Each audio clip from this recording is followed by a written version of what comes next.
కొడుకు పిచ్చి, కూతురు పిచ్చి, అల్లుడి పిచ్చి, కోడలు పిచ్చి, మనవలు పిచ్చి వదిలిపెట్టు. అన్నిటికీ ముందు ఈశ్వరుణ్ణి చేర్చు. ఈశ్వరానుగ్రహం, ఈశ్వరానుగ్రహం. ఏమిటి నువ్వు సాధించేది? నా వాళ్ళు నా వాళ్ళు నా వాళ్ళని నువ్వు ఎవరి మీద పేరాశ పెట్టుకున్నావో వాడు నీ కొంప ఏ పాతికేళ్ల తర్వాతో ముంచేస్తాడు. నేను పరమ యథార్థం చెప్తున్నాను. కొడుకు కొడుకు కొడుకు కొడుకని పేరాశ పెట్టుకుని పిచ్చెక్కిన వాళ్ళు నాకు తెలుసా అండి? నేను ఈ మాట అందుకే చెప్తున్నాను. ఒక వృద్ధాశ్రమానికి ఒకానొకప్పుడు మీరు చెప్పిన రామాయణ ప్రసంగాలు వినడానికి వస్తుంటారండి వీళ్ళందరూ వ్యాన్లో. ఒక్కసారి వృద్ధాశ్రమానికి రెండంటే నేను ఒక వృద్ధాశ్రమానికి వెళ్ళాను. వెళ్ళి చూస్తుంటే ఒక ఆవిడ పెట్టి సర్దేసుకుని వీధిలో కూర్చున్నారు.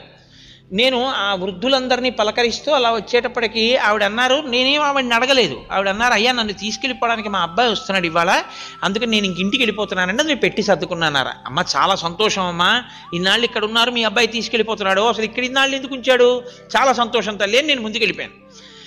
ఆ వృద్ధాశ్రమ నిర్వాహకురాలు నాకు ఒక విషయం చెప్పారు.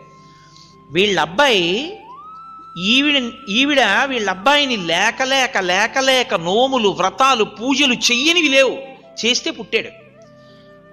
ఆవిడ భర్త మరణించిన తర్వాత, అంటే ఆ కొడుకు తండ్రి మరణించిన తర్వాత కొన్నేళ్లు పోయాక ఈవిడ ఆయనకి బరువు అయిపోయి ఈవిడ్ని గుడికి తీసుకెళ్తున్నానని చెప్పి మాకు డబ్బు కట్టేసి చెప్పొద్దని, ఈవిడెప్పుడు గుమ్మం దిగింది కాదు, ఎక్కడికి వెళ్ళింది కాదు.